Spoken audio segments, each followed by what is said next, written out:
Tu casa, ese lugar donde puedes estar tranquilo y confiado en que todo irá bien. Seguro Sucre, tu lugar seguro. Ya están operativas las rutas de la salud. Son exclusivas para transportar a esos héroes que trabajan en los hospitales y en las cadenas de producción, distribución y comercialización de alimentos. En las rutas de la salud debes usar mascarilla por la seguridad de todos. Los agentes están pilas y te pueden bajar si no las estás usando. Descarga las rutas de la salud en nuestras redes sociales. Y por sobre todo, Guayaco, sé un héroe y quédate en casa. ATM, en coordinación con la Alcaldía.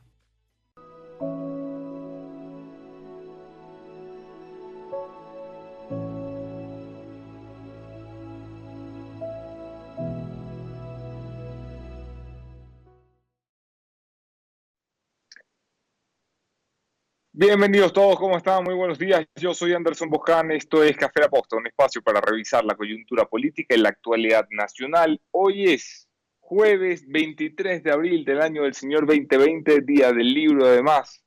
Agradecimiento especial a todos los que se conectan ya a la señal de La Posta y a quienes hacen posible que nos encontremos aquí cada mañana de memoria, pero con cariño, la ATM de Guayaquil, Seguro Sucre, porque tu lugar seguro es tu casa, Seguro Sucre es tu lugar seguro también. Un abrazo especialísimo para Melate, cuyas puertas volverán a abrir después de la cuarentena.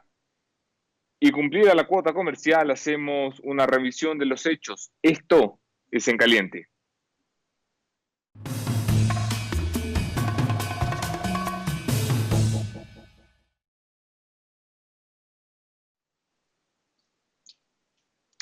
Caliente, caliente, lo que ha pasado en el IES. Se confirmó ayer la salida de Paul Granda de la institución que dirigía desde la mitad del gobierno de Lenín Moreno, más o menos.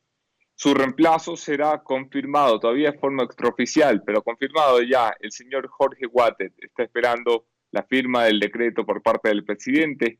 Sin embargo, ha tenido ya reuniones con el equipo de trabajo que dirigirá las riendas del Seguro Social tras la salida de Paul Granda, una salida que se da con turbulencias. Recordarán ustedes las denuncias que muchos hicimos de las mascarillas, el caso de las mascarillas.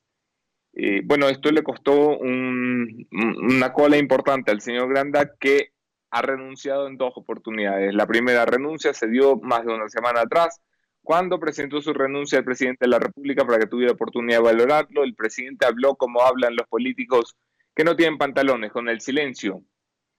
Sin decir ni sí ni no, básicamente se entendía que Paul Granda seguiría al frente de la institución. Finalmente, Paul Granda ha presentado ayer su renuncia irrevocable al cargo y ha entregado ya las riendas a Jorge Wattet, quien espera el nombramiento oficial para arrancar con todas las de ley. Jorge Wattet, recordarán ustedes, este joven político que participó en el correísmo siempre en cargos técnicos, en cargos de administración, en cargos ejecutivos. En el morenismo no ha sido distinto, ha dirigido de forma distinta a Ban Ecuador.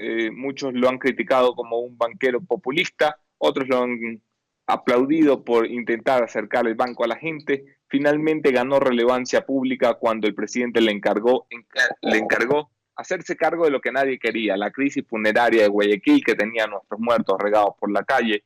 Hizo lo que parecía imposible, arreglar las cosas en muy poco tiempo, con mucha eficiencia, acercando a la empresa privada a colaborar, dejando a un lado las diferencias políticas y poniéndose hombro con hombro con el municipio de Guayaquil como el único vocero de gobierno que lo hacía.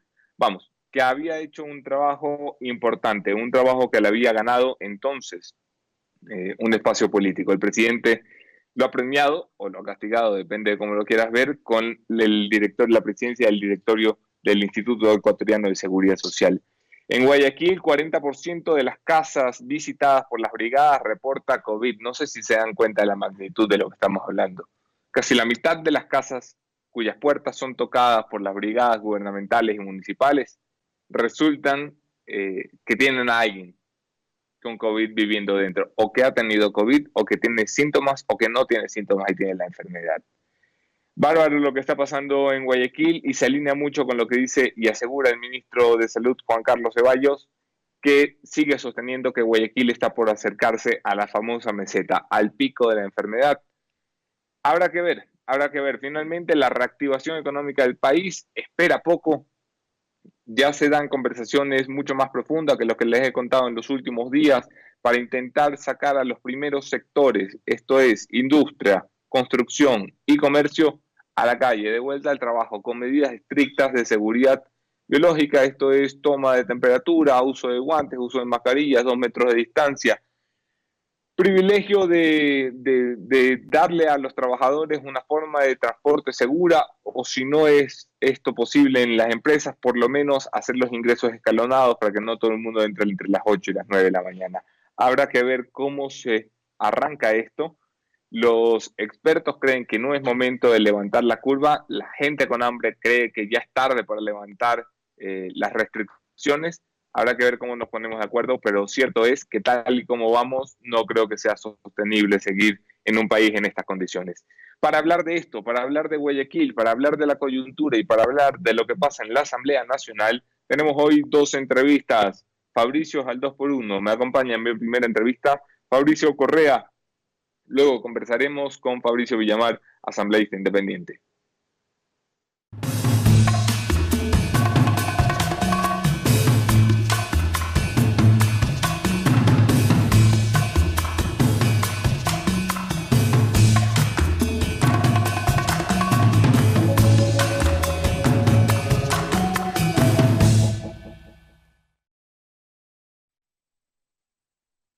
Gracias a todos por quedarse en la entrevista. Yo soy Andrés Boscano en todas las redes. Podemos seguir allí la conversación. Un abrazo especial a quienes comparten nuestros contenidos. Los quiero más que si no los comparten.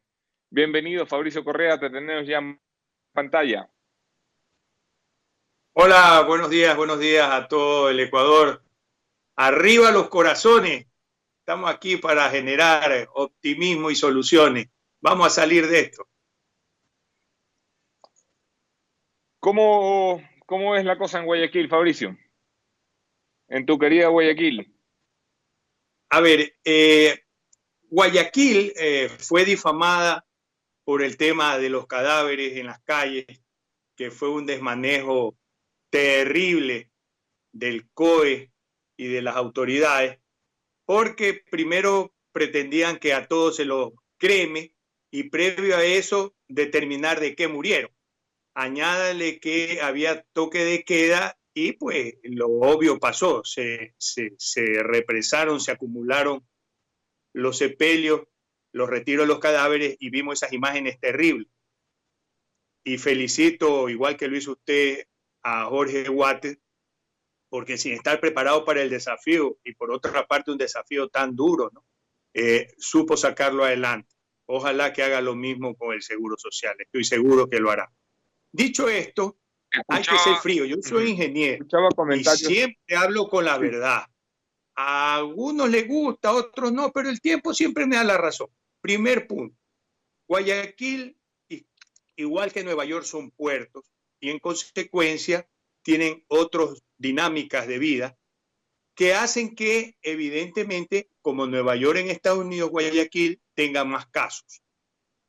No entremos al tema de que estábamos de vacaciones y todas estas cosas. No, solamente eso para que se entienda, porque Nueva York arrancó 2 semanas después que Guayaquil, tiene 20 millones de habitantes del estado de Nueva York y sin embargo tiene 15.000 muertos, el doble que Guayaquil. ¿Guayaquil lo ha hecho bien? No, nos ha ayudado el calor. A este virus lo mata el calor. Por eso es que la curva ya se está aplanando sin haber llegado a picos mayores. La curva se está aplanando con víctimas, porque este es un virus socialista. No hay evidencia científica atacó primero a los ricos y a todos nos igualó. De la perimetral para afuera, usted no ha visto, en los lugares más pobres, no ha visto tanta crisis. Entonces, dicho esto, ¿por qué estoy pidiendo salir a trabajar? Primero, como usted dijo muy bien, el hambre no aguanta paro, pero ya hay cura. Ya se determinó en Italia cómo funciona el virus y ya hay cura. Entonces, el temor se va a aplacar.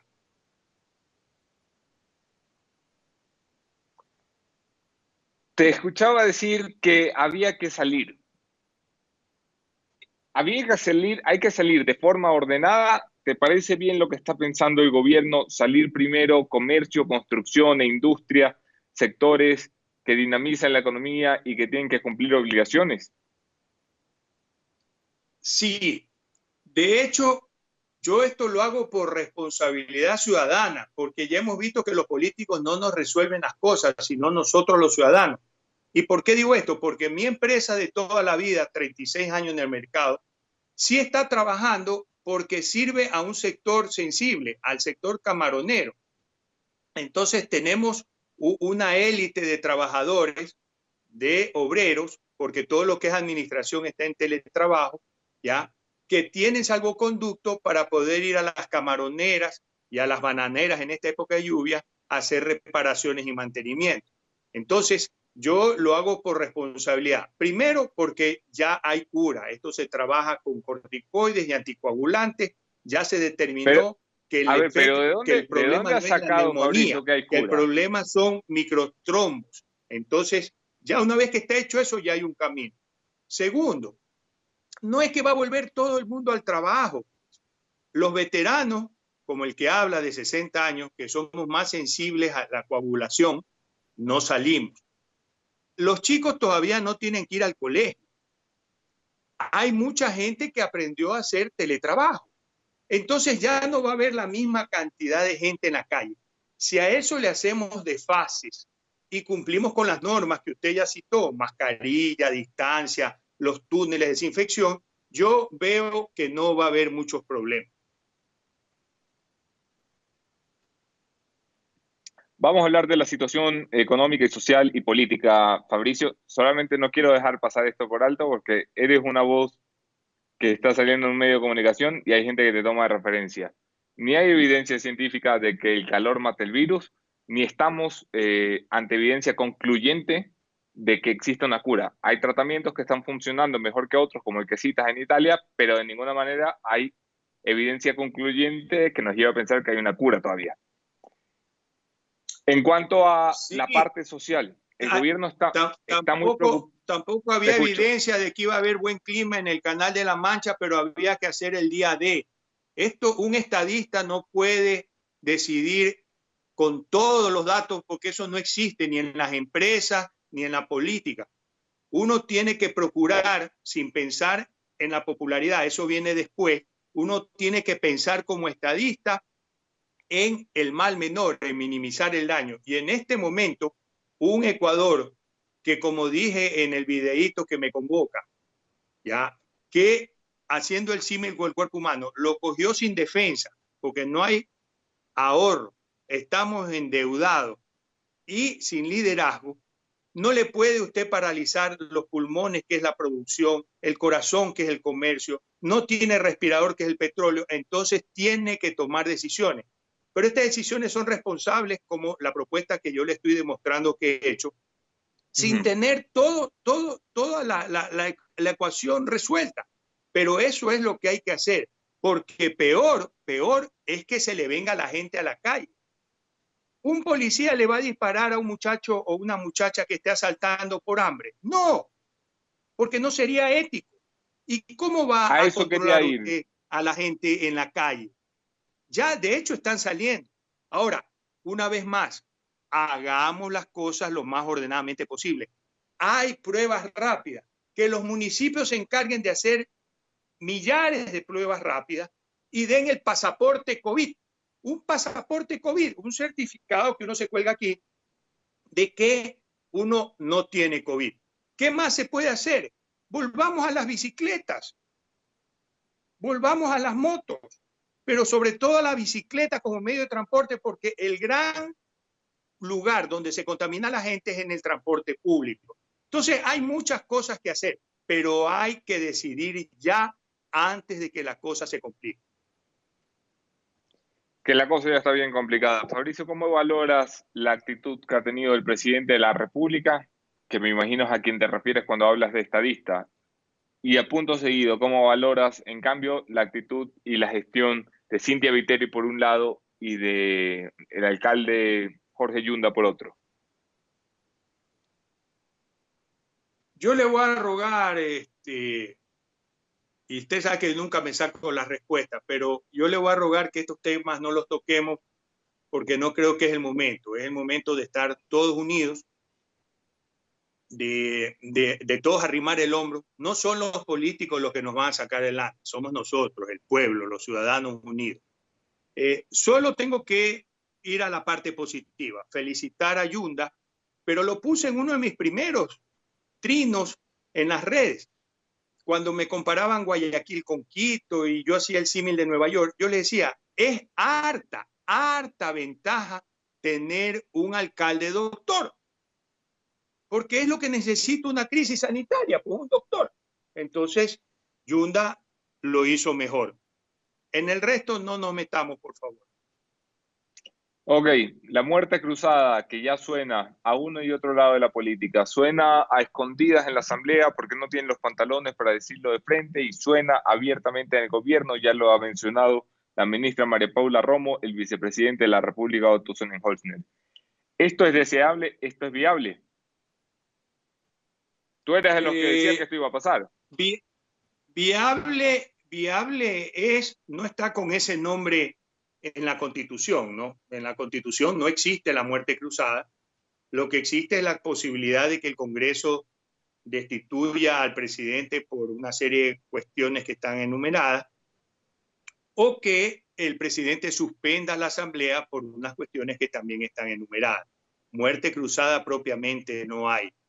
Yo creo que, si usted me permite, Anderson, yo podríamos hacer un programa semanal, una entrevistita semanal, porque yo voy a seguir sacando ideas, yo estoy aportando soluciones. Una idea que vengo dando desde hace mucho tiempo, pensada en consultas populares y en las elecciones, es que para neutralizar el chantaje de la asamblea, se le consulte directo al pueblo a través del celular. Ya el Consejo Nacional Electoral tiene una propuesta de votación electrónica a través de algo tan seguro como se llama el blockchain. No lo voy a explicar. Pero básicamente es lo mismo que usted hace en el cajero automático. Usted va en el celular, mete el número de cédula 0907, bienvenido, señor Correa. Deme su clave. Y ahí es que ya no le pueden clonar a usted ni la sacada de billete en el cajero, ni el voto. Usted da la clave y vota. Y eso lo puede hacer gratis, masivamente y rapidísimo. Entonces, una vez que usted tiene el mandato popular, amparado por la ley de comercio electrónico que dice que lo que me ordene un cliente a mí, una bomba de agua, me lo ordena por internet, y eso es contrato sin haber firmado nada. Entonces, una vez que usted tiene eso, pone contra la pared a la asamblea. Y si la asamblea no le hace caso, ya se pronunció el pueblo, que es el primer mandatario. En la Constitución, en el artículo 1, dice, el mandante es el pueblo. Entonces, hay maneras de sortear esto sin violar la democracia, sin gastar plata, nada. Ahora, ¿por qué no le interesa hacer elecciones electrónicas al Consejo Nacional Electoral? Primero, porque no va a haber negociado en la impresión de papeletas y en todas las cosas. Y segundo, que es lo más importante quizás para toda la clase política, no puede cambiar los resultados, pues. Los resultados van a estar transparentes y en tiempo. Entonces no le pueden meter la mano a la elección. Pero la solución es facilita, la vengo diciendo por lo menos el año pasado, hay que consultarle al pueblo por celular y el que mande es el pueblo y eso lo va a empoderar al presidente. Se hace rápido, barato y ya. ¿Qué opinas del plan del gobierno de llevarle a la gente kits alimenticios? Un plan ambicioso que espera, de la mano de Iván Grande y del Ministerio de Inclusión Económica y Social, pasar de 400.000 beneficiarios del bono a 3 millones de familias cubiertas y amparadas por el bono. ¿Te parece una solución viable para mantener y extender la cuarentena unas semanas más? Todo es lindo. ¿Y la plata? Como dice mi amigo Vladimiro Álvarez, ¿dónde está la plata? Entonces, no se puede, no es viable. Perú aprendió la lección, tenía 32.000 millones de dólares en ahorro. La mitad lo ha puesto en sortear el tema inmediato, mediato y de largo plazo. El 15-16% de su PIB ayudar a la gente. Chile está haciendo lo mismo con el 12% del PIB. Nosotros no tenemos billete, nosotros no tenemos estructura laboral estable. El 60% de la gente de Guayaquil se gana la plata en la calle día a día. Entonces, tienes que dejarla salir, porque si no va a salir solita. El lunes vimos que estaba colapsado el puente porque la gente entendió que el lunes ya podía venir a trabajar a Guayaquil. Y se colapsó el puente que nos une con San Borondón y con Durán. Entonces, eso que ya pasó, hay que hacerlo ordenado. Todavía tenemos una semanita para ordenarnos, porque el mensaje es, ya se entendió el proceso del virus, ya hay cura, faltan, como dice usted, más pruebas, pero yo soy, una vez más, ingeniero y empresario. Dígame un país del hemisferio sur que lo cogió en pleno verano la pandemia, un país del hemisferio sur que tenga problemas. Chile no tiene problema, Australia no tiene problema, Nueva Zelanda no tiene problema, Sudáfrica no tiene problema, Argentina, que está más endeudado que nosotros y son igualitos desordenados que nosotros, no tiene problema. ¿Por qué? Porque hay calor. Entonces, estas cosas después, con calma, se van a ir comprobando. Pero ahorita, lo inteligente, lo que es el estadista, lo que es el líder, es tomar decisiones que minimicen el daño con lo que hay. Y lo que hay es bastantísimo. Vuelvo a insistir, ni siquiera hay que sacar a toda la gente como antes, no va a salir ni la mitad, porque los viejos se quedan guardaditos por seguridad, los jóvenes no van a clases y a los demás se los dosifica en la entrada al trabajo, con el túnel de desinfección, use la bicicleta y a todos comience un plan intensivo a nivel de alcaldía, eso no es a nivel de gobierno, de pruebas rápidas que determinen que usted no tiene o ya superó y le dan el pasaporte COVID. Eso están haciendo en China, es cuestión de meterse en internet y ver lo que hacen en China. Solo que en China el pasaporte es en el celular y yo aquí sostengo que, como somos chinos, nos den un carné aquí de eso que uno se cuelga cuando va a los congresos. Fabricio, nos queda poco tiempo para seguir conversando. Quiero entrar en la recta final de la conversación. ¿De qué viene después del COVID? ¿Hacia dónde crees que va la preocupación de la gente y del gobierno? ¿Y cómo crees que cambia esto el tablero político?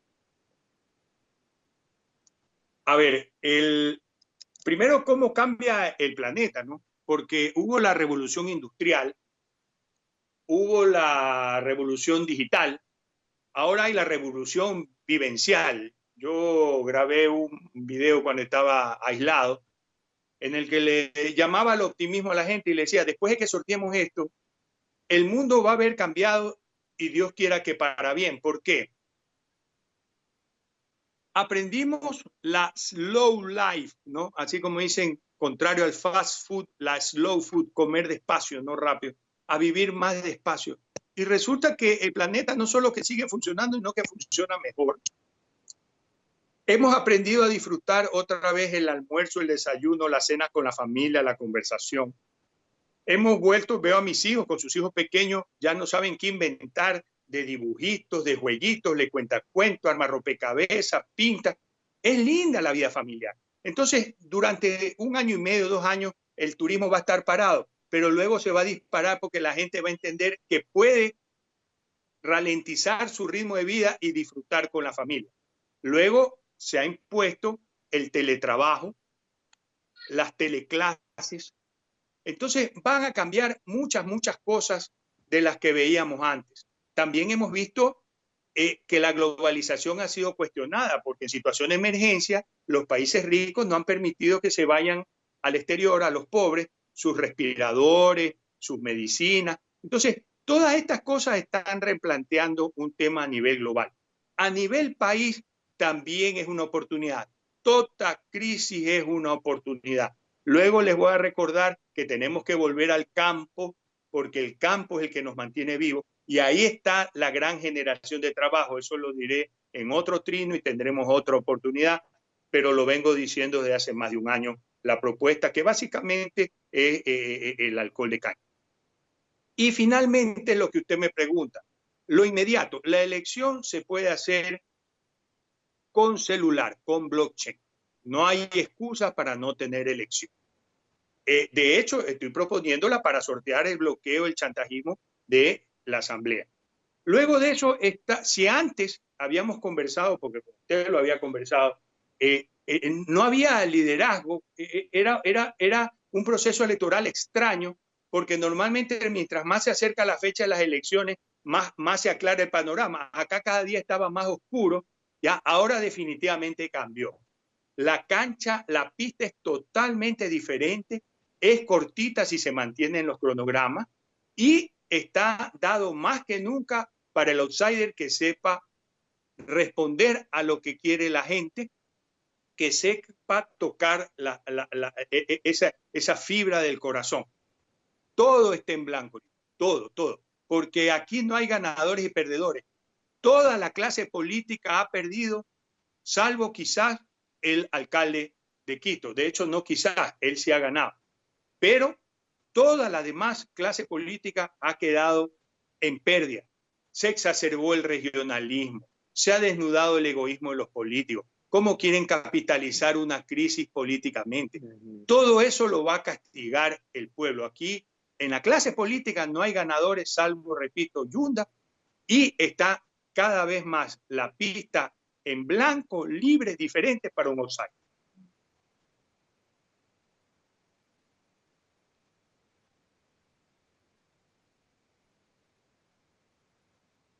Aló.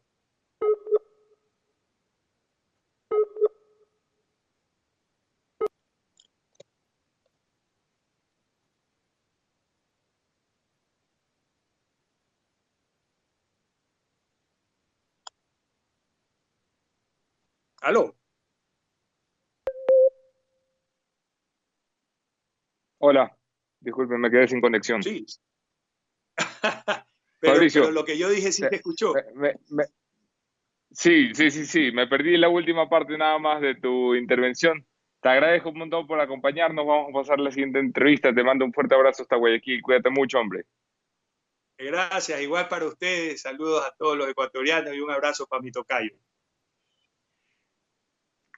Vamos a pasar la segunda entrevista de esta mañana. Escuchamos a ustedes a Fabricio Correa planteando soluciones para intentar volver a la normalidad o una nueva normalidad y salir del bache político en el que nos hemos metido. Yo me disculpo, pero me he quedado sin conexión, me he olvidado apagar el wifi de casa que funciona bastante mal. Y nada más, no quiero que quede esto en el aire. Yo le tengo mucho cariño y respeto al señor Fabricio Correa. Pero por favor, ni el calor mata el virus, ni hay cura para el virus. Solo lo dejo allí. Métanse en Google y hagan lo que quieran, pero no son cosas que se pueden decir así a la ligera. Tenemos ya en la línea al otro Fabricio, el Fabricio Villamar. ¿Qué dice, doctor? Buen día. ¿Qué tal? ¿Cómo estás, patrón? Todo bien en buena hora. ¿Con cafecito ya? Con cafecito, con comportamiento monástico como tiene que ser. Vamos. A ver, Fabricio Villamar, vamos a hablar. Quiero empezar porque no sé si has visto las declaraciones de Otto Sonnenholzner con Patricia Yaniot en Univisión, pero sí, básicamente el señor Sonnenholzner hace suyas las declaraciones de doña María Paula Romo y vuelve a hacer pública una amenaza contra el Parlamento de la República de sacar el as de la muerte cruzada. ¿Cómo reaccionas a esto? El día de ayer, en la Comisión de Relaciones Internacionales, nosotros recibimos a la señora ministra de Gobierno y se le preguntó respecto de estas declaraciones que, a propósito, nunca la ministra ha hablado de muerte cruzada, ha hablado de que el gobierno tendrá lo que tenga que hacer. Pero este sí es un tema que ha estado... No, la ministra... tanto los corredores virtuales de la Asamblea como un par de mentes calenturientas, ¿no? Esto sí ha sucedido. Déjame cortarte un segundo, Fabricio, porque la ministra María Paula Romo no dijo vamos a ir a la muerte cruzada, pero ante la pregunta puntual de qué harían si no se aprobaba la ley en la Asamblea, dijo vamos a hacer lo que tengamos que hacer. Juan Carlos Calderón preguntó, ¿eso incluye la muerte cruzada? Haremos lo que tendremos que hacer. Que básicamente, sí, vamos, entiende el que quiere entender, ¿no? Entiende el que quiere entender, pero adicionalmente, Una cosa es cuando lo dice María Paula Romo, que es una mujer experimentada en política. El vicepresidente es un buen chico, y me parece que a ratos mete la pata cuando habla, pero está bien, es decir, trata de seguir un guión político cuando él todavía no está fogueado en esta materia. Pongámoslo en estos términos, porque en esto además estamos coincidiendo con el gobierno. En una crisis sanitaria como la que tenemos, en una crisis social como la que tenemos, en una crisis económica tan dramática como la que tenemos, que esto, o sea, lo de Manabí es juego de niños, y la entrada en dolarización es realmente un chiste respecto al momento que tenemos. ¿En serio quieren meterle una crisis política? No están listos para esa conversación, como suele decirse en estos medios, ¿no? Creo que el momento a los acuerdos, la Asamblea va a entregarle a la República una ley bastante mejor que lo que mandó el presidente de la República. Hay dislates constitucionales en ese proyecto y hay vacíos. Por ejemplo, la ley mandada por el presidente de la República no topa el sistema financiero privado. Y es bastante evidente que si es que te van a bajar el sueldo, se necesita un sistema de reprogramación de tus deudas, porque caso contrario van a reventar el país. He pasado unas propuestas que las vamos a conversar en el transcurso de esta entrevista, supongo. Sí, por eso te he invitado, ¿no? No solo para saber que estás tomando cafecito. Sí, a ver, pasemos ya a la parte de la muerte cruzada, porque simplemente es un dislate, no tiene sentido, sería una locura, pero además es una aventura constitucional, porque se trata de un sistema de quien desenfunda primero. Si es que la Asamblea para destituir al presidente de la República o si el presidente para destituir a la Asamblea.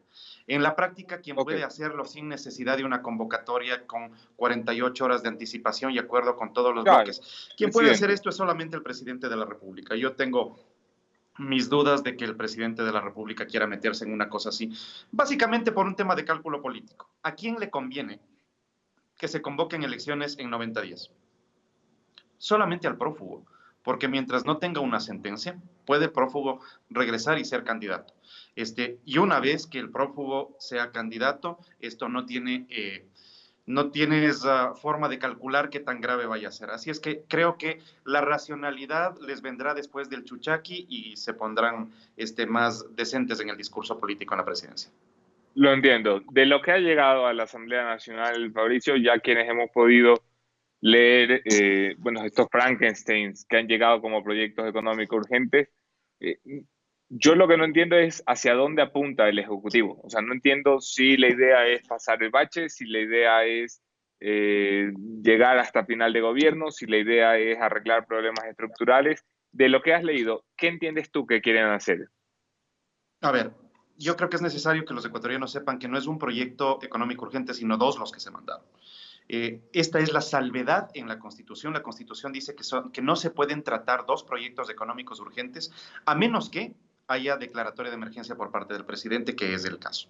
Correcto. Entonces se manda una ley humanitaria que eso es un cajón desastre, ¿no? En donde tienes desde las necesidades del acuerdo entre los trabajadores y los empleadores, la forma de fondear, el fondo que se tiene que realizar, las 5 personas que estarán ahí para chequear que el uso de los fondos sea transparente, que solamente se utilice para el empleo, para la alimentación, etcétera, etcétera, etcétera.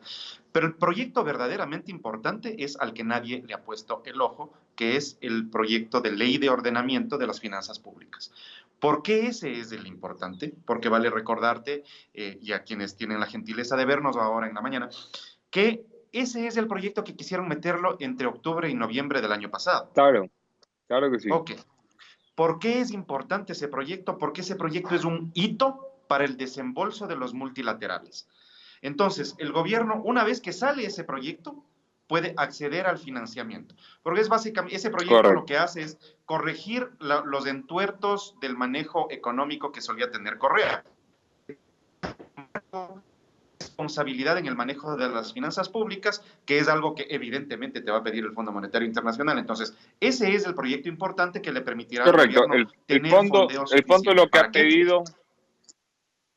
que ha pedido puntualmente es que se acabe la discrecionalidad en el manejo de las finanzas públicas. Es decir, que no porque haya un ministro de izquierdas o de derechas o porque me sale a mí donde me salga, le pueda quitar plata al Banco Central o le pueda recordar el presupuesto fulano y mover los gastos corrientes a gastos de inversión o viceversa.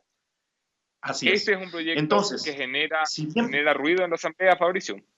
No, para nada. O sea, a no. ver, ese es un proyecto que es absolutamente necesario. Ese sí es una corrección estructural, pero es una corrección estructural hacia el futuro, no para el actual gobierno, porque además, acuérdate que nosotros tenemos vendido el petróleo hasta el 2024. ¿Qué petróleo a propósito? Que en la actual crisis es imposible manejarnos como estamos, o sea, tienes un levantamiento de las normas fiscales en este momento, y por eso esa ley es para el futuro. Entonces, esa ley le da tranquilidad a los acreedores, a los multilaterales, y con eso podemos movernos. O sea, ahí va a haber el desembolso que le permite al gobierno patear la crisis para el siguiente gobierno, y lo que se hace ahora es conseguir la plata para poder salir este año, ¿no? Del otro proyecto, el que causa revuelo, el proyecto de solidaridad, como le llaman. Sí. ¿Qué es lo que te gusta y qué es lo que no te gusta? Es un proyecto incompleto. Como te decía, por ejemplo, no topa la banca, entonces, ¿cómo se les olvidó toparle a la banca? En un acto de responsabilidad, además, porque cuidado, o sea, la banca no es el Guillermo Lasso o el Fidelegas, la banca es la plata de todos, administrada por estos grupos de personas. El 90% de la plata es de la gente, el 10% es del negocio. Por eso, todo el mundo que dice, es que cóbrenle a la banca, cuidado, se vayan a meter un tiro en el pie, guambritos, porque esa plata es de ustedes. O sea, tratar de cogerse la plata del resto, cuidado. O sea, hay que ser muy cuidadosos en eso. Entonces, lo que les planteé es la aplicación del principio rebus sic stantibus, que implica el reconocer que las situaciones según las cuales el contrato de préstamo se hizo en un momento ya cambiaron. Y por lo tanto, imagínate tú el funcionario público o imagínate tú el trabajador de una empresa al que le recortan el 25% de su sueldo, o el funcionario público al que se le recorta el 20% de su sueldo y había calculado el crédito para comprarse su casa con esos valores. Se le cae el crédito, no alcanza a pagar, entonces vas a tener una seguidilla de impagos. Si tú no le pagas a la banca comienza a tambalearse. Y lo peor que nos puede pasar cuando nosotros no tenemos la maquinita de hacer plata es que nuestro sistema financiero tambalee. Por lo tanto, hay que evitar un contagio en el sistema financiero. Yo les he planteado la aplicación del sistema, es lo mismo que se hizo en España con ocasión de las hipotecas que la gente no podía pagar por la burbuja inmobiliaria. Les he dicho a la Asociación de Bancos, vean, ¿de qué les sirve que los ecuatorianos vengan y les dejen las llaves de la casa o un montón de carros viejos?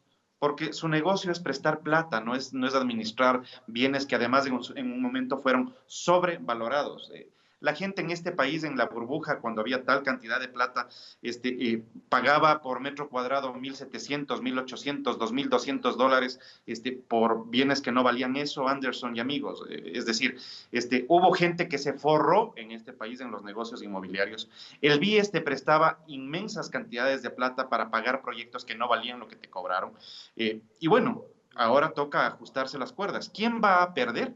La persona que sacó el crédito. ¿Quién no va a perder, pero no sería ético que gane en estas circunstancias? La banca. Entonces, hay que ajustarse lo suficiente todos, en todos los momentos. Parte de las cosas que no se topa en el proyecto que mandó el presidente, por ejemplo, es la cadena de pagos. Entonces, todo el mundo dice, pobrecita la empresa, cuidado, le toca. Sí, hay que cuidar la empresa. Por eso parte de los conceptos de, ¿saben qué? Cóbrennos a las personas, pero no les topen a las empresas, porque el momento en que quiebras la empresa, tumbas el empleo. Lógico. Entonces, atácale al dueño de la empresa. No te metas, déjame poner nombres, no te metas con el Supermaxi, no te metas con el Micomisariato, pero en cambio, apriétale las tuercas a los Ray, apriétale las tuercas a los Arninsky. No te metas con el Banco del Pichincha, apriétale las tuercas a don Fidel. No te metas con el Banco de Guayaquil, apriétale las tuercas a don Guillermo Lasso. Que nos aprieten las tuercas a los que tenemos bienes sobre cierta cantidad de valor de dinero, está bien, paguemos los que más podemos pagar, es lo correcto, es lo justo, es lo solidario, pero cuidado en estos ánimos de revancha, nos comemos todo el sistema financiero del Ecuador. Pero yo creo que tu postura no es como en otras ocasiones, un punto negro sobre un mantel blanco. He escuchado a muchos ir por esa línea. Primero, que lo histórico en este país es que o tocas a las empresas o tocas a las personas, pero nunca en una misma ley recaudas por ambos lados. Y segundo, creo que la gente entiende que la prioridad en este momento es mantener empleos. Para que las personas puedan seguir aportando, pues lo que necesitan es tener empleos. A ver, ¿Crees lo que que en pasa es esto que ese podríamos es tener un un discurso consenso? súper delicado, Anderson, porque hablemos de lo siguiente. ¿Cómo puedes decir conservemos el empleo cuando solamente tenemos el 36% de empleo formal? O sea, ya era mala la situación, y además queremos conservar solamente el 36% o queremos activar el otro 64. O sea, ese es el punto. Entonces, lo que necesitas es que si es que las empresas van a acogerse a cualquier cosa que vaya a salir de la Asamblea, se obliguen a conservar el empleo propio, pero también el indirecto, pues. Déjame imaginarme este caso. El hotel, sí, de acuerdo, el hotel, pobrecitos, no reciben pasajeros, están fritos. Pero si es que cortan, por ejemplo, a la persona que les hace la limpieza o a los que tercerizan limpieza, ofrecen el servicio por afuera de, qué sé yo, de jardinería, los que te hacen servicios conexos, les cortas el contrato, entonces ahí comienzas a romper la cadena. Tenemos que achicarnos todos, ese es el punto. Mi más grande preocupación en esto, y lo digo sin filtro, amigos, mi preocupación es que los amigos del gobierno vayan a acercarse a tratar de sacar una ley que les conviene solo a ellos y el resto que se joda. Así no funcionan las cosas. ¿Quiénes son los amigos del gobierno? No para ciertos sectores. ¿Quiénes son los amigos del gobierno? Estoy hablándote en términos generales, es decir, y no es de los amigos del gobierno, también puedo hablar de los amigos de los que hacen las leyes. Es en términos generales. Hay que blindar la ley para los intereses personales, particulares, de gremios, de grupos. Entonces, por ejemplo, las organizaciones de trabajadores, que no se tope a los trabajadores, cuidado, porque si es que mantenemos las mismas nociones de cómo se ha venido manejando el trabajo, vamos a reventar. Entonces, la mejor forma de proteger a los trabajadores es permitir ajustar.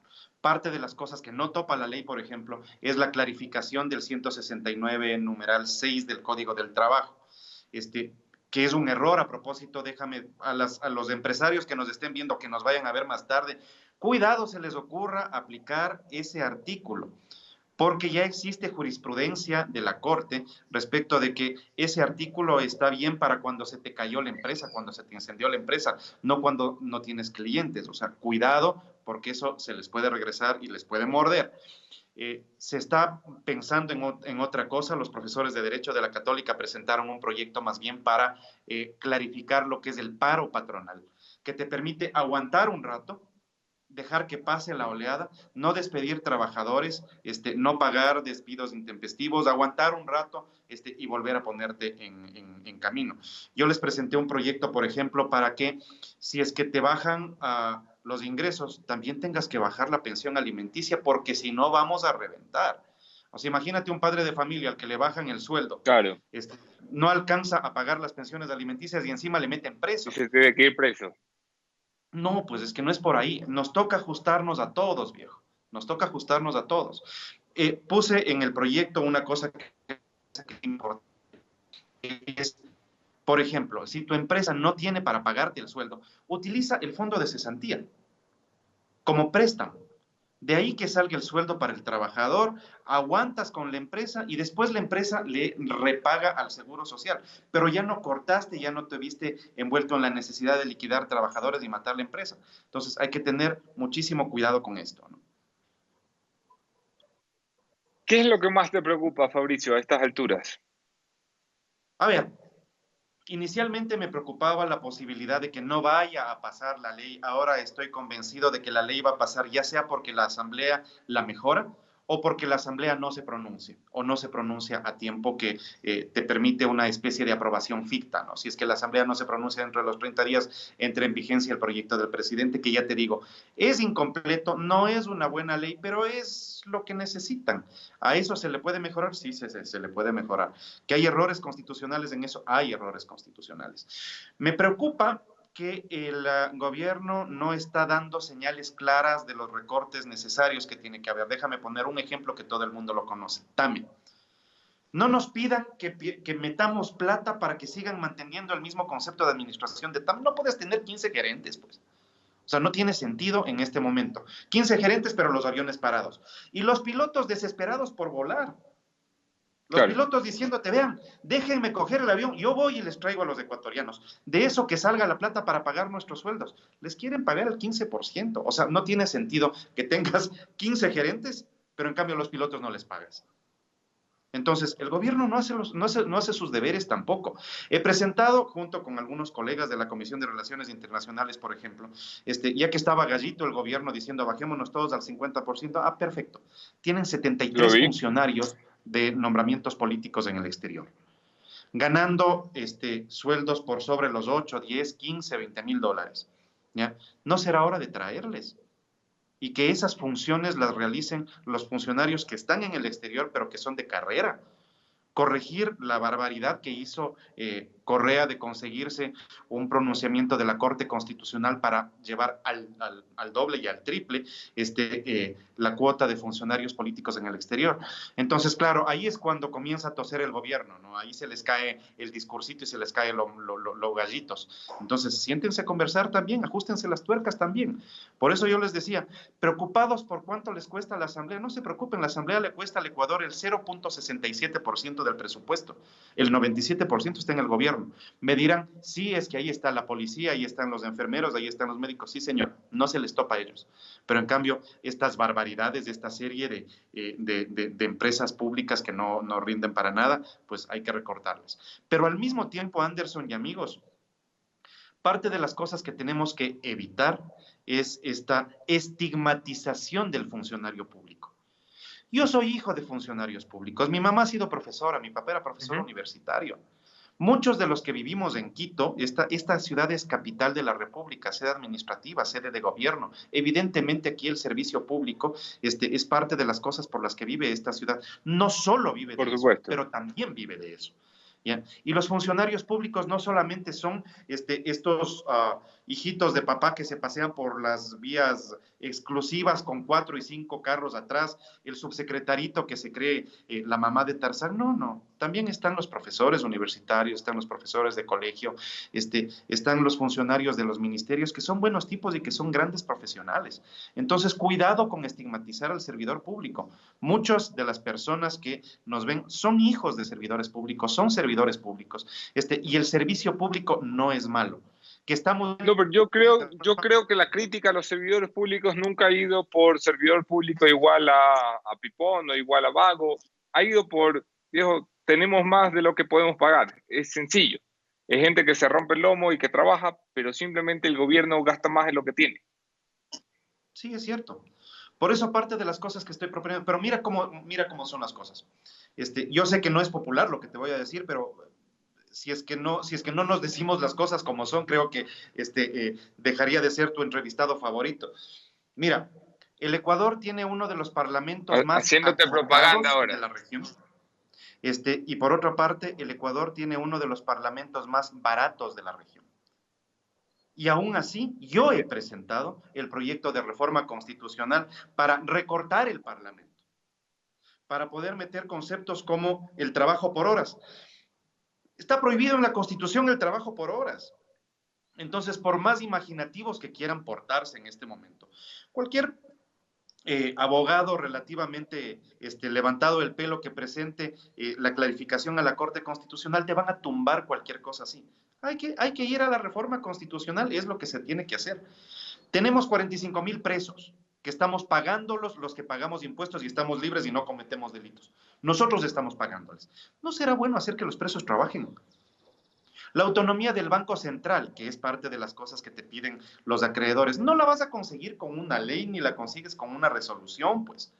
Necesitas pero si ya está la gerente del Banco Central diciendo que quiere inyectar plata. Es parte de las cosas que se tiene que hacer. ¿Qué otra cosa he propuesto?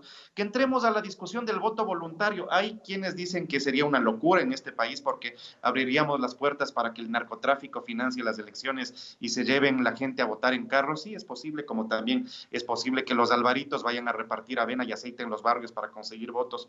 Pero también es bastante probable que eso nos vuelva una sociedad racional en donde si no quieres comprometerte con el país, no te comprometas. Los que queremos hacer esto bien, vamos a tratar de ir a las elecciones y vamos a tratar de hacer partidos políticos fuertes, responsables, modernos. Es lo que se tiene que hacer. Esa también es mi reforma constitucional, la reforma constitucional planteada, la eliminación del Consejo de Participación. He hablado con el presidente de la Asamblea, le dije, viejo, no hay mejor momento para entrar en la reforma constitucional que esta. Aparentemente podríamos entrar en los próximos días y tendríamos un debate muy rico, porque además parte de las cosas que he conversado, por ejemplo, con Bucalón, que yo creo que es un asambleísta respetable, serio, ¿y por qué no abrimos de una vez el debate para la eliminación del hiperpresidencialismo que nosotros tenemos? Volvamos al equilibrio de poderes. Tengamos partidos más responsables, hagamos que la gente, por el amor de Dios, dejen de votar por los futbolistas. Dejen de votar por los presentadores de televisión que después les dicen que vengan nomás a Guayaquil porque el virus se muere a los 25 grados y en Guayaquil solamente en las noches baja, entonces el virus se muere en el día. Por el amor de Dios, no les harán famosas a las Jessicas, a las personas. ¿Qué les pasa? Entonces, no le critiquen al poder político que ustedes mismos eligen, pues. O sea, seamos más responsables entre todos. ¿Y crees que hay oportunidad de que la Asamblea se ponga a trabajar en algo que no ha trabajado en 3 años? Sí, porque la crisis nos obliga, porque estamos en un punto en donde muchas personas saben que ni de fundas van a volver al Parlamento. Parte de mi batalla, yo te lo conté alguna vez, no era el ataque a Alianza País porque me caen mal, no, sino porque sabíamos que era una estructura corrupta. Y que esa estructura corrupta se nutría de meterle la mano en el bolsillo, no solamente a las empresas a las que les daba contratos, sino también a sus trabajadores, pues. El caso de los diezmos, que lo tengo denunciado. Todo el mundo le aplaude a los informes.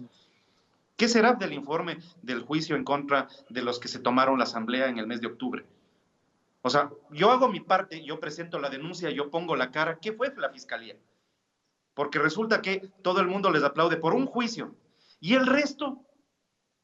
Entonces sí me parece que también es necesario que la fiscalía hace lo que le parece conveniente. Perdón. Fabricio, nos queda poco tiempo. La fiscalía hace lo que le parece conveniente para salir en la portada del periódico. Sí, claro. Nos queda muy poco tiempo, Fabricio. Solamente no quiero perder la oportunidad de conversar contigo. Un anuncio que ya se está masticando dentro de Carondelet, que no sé si ya lo han trasladado a la Asamblea Nacional, pero que ya está allí sobre la mesa. La focalización de los subsidios, la liberalización del precio de los combustibles. ¿Es ahora o nunca, como dice René Ortiz? Sí, y aunque no fuera ahora, realmente debió ser antes. O sea, la responsabilidad del gobierno debió hacer que sostengan la medida. La responsabilidad de los políticos en ese momento fue respaldar la medida. En esos momentos tienes que respaldar la medida, ni siquiera el presidente, ni siquiera el gobierno. Era entender que si es que nosotros no hacemos que el bien combustible cueste lo que tiene que costar, porque el país no alcanza a subsidiar más, ya no hay cómo. O sea, ¿es eso o nos comemos la dolarización? ¿Quién disfruta del precio del combustible? Eres tú que tienes tu carro privado, yo, muchos de los que nos están viendo. ¿A quiénes tenemos que darle un subsidio diferente del precio? O sea, a las personas que utilizan el transporte público, por ejemplo. ¿No les gusta eso? ¿Saben a dónde tenemos que irnos entonces? Al transporte público eléctrico. Por Dios, pero si este país con ciudades concentradas nos queda perfecto para tener sistemas ferroviarios de cercanías incluso. Entonces, me parece que es la oportunidad para hacerlo. Pero no sean giles desde el gobierno. ¿Qué van a estar pensando en el tren playero? ¿Cómo van a haberle metido cabeza a semejante barbaridad? Cuando realmente lo que hubiéramos necesitado es, por ejemplo, sistemas ferroviarios para Guayaquil o sistemas ferroviarios para Quito, o la interconexión, por ejemplo, de las ciudades costeras, pero para llevar personas, pues. Entonces, sí me parece que a ratos cometen estos errores y se ponen a soñar en tonteras y se les cae todo el discurso. Si es que en este momento nosotros le tomáramos la lección al presidente para decir, a ver, Usted ofreció 250.000 puestos de trabajo, 3 años, pierde. ¿Dónde están? ¿Ya? Resulta que el No, se pone a presidente no llorar. pasa la más mínima prueba. ¿Ya? Sin embargo, Se pone a llorar. ese es el presidente que tenemos. ¿Y sabes qué es lo peor que le podría pasar a la República? Tener un mal presidente, pero al mismo tiempo tener una oposición que no aporta lo que tiene que aportar para corregir lo que ese mal presidente hace o deja de hacer. Ese es el costo de mantenernos en la política firmemente en este momento. Yo sé que a muchas personas les parece que sería un error decirlo en público, yo lo digo en público. Tenemos que quitar el subsidio a los combustibles y tenemos que poner subsidio a los usuarios del transporte público. El resto, guambritos, el taxi tiene que costar lo que tenga que costar. Vamos a sincerar la economía o marchamos todos. Fabricio, terminamos con esto. El 2021, ¿qué tanto ha cambiado? Mucho. Yo tengo la sensación de que el momento económico les hará pensar a algunos de los precandidatos. Sigo teniendo la sensación de que en el escenario falte el candidato del centro político, falte el candidato de la sierra. Ayer conversaba con un buen amigo que es el exalcalde Marcelo Cabrera, por ejemplo. Los dos preocupados de hacia dónde vamos con la República, quienes somos más bien estos políticos atípicos. O sea, ¿qué vamos a hacer con esto? ¿No será de sentarnos a conversar entre los políticos atípicos para ver si le encontramos una salida? Nosotros no tenemos pinta de candidatos nacionales, pero en cambio sí tenemos la suficiente valentía como para enfrentar el proceso juntos, ¿no? Veamos qué es lo que pasa. Capaz que les tengo sorpresas las próximas semanas. Dale, pues Fabricio, vamos a estar conversando. Te envío un fuerte abrazo y cuídate. Lo mismo, cuídense, un abrazo en casa. Escuchamos a ustedes al asambleísta Fabricio Villamar, asambleísta independiente en la Asamblea Nacional. Con esto terminamos el programa de esta mañana. No hay punto final, pero aquí nos vemos mañana. Otro tema, otro entrevistado, mismo entrevistador.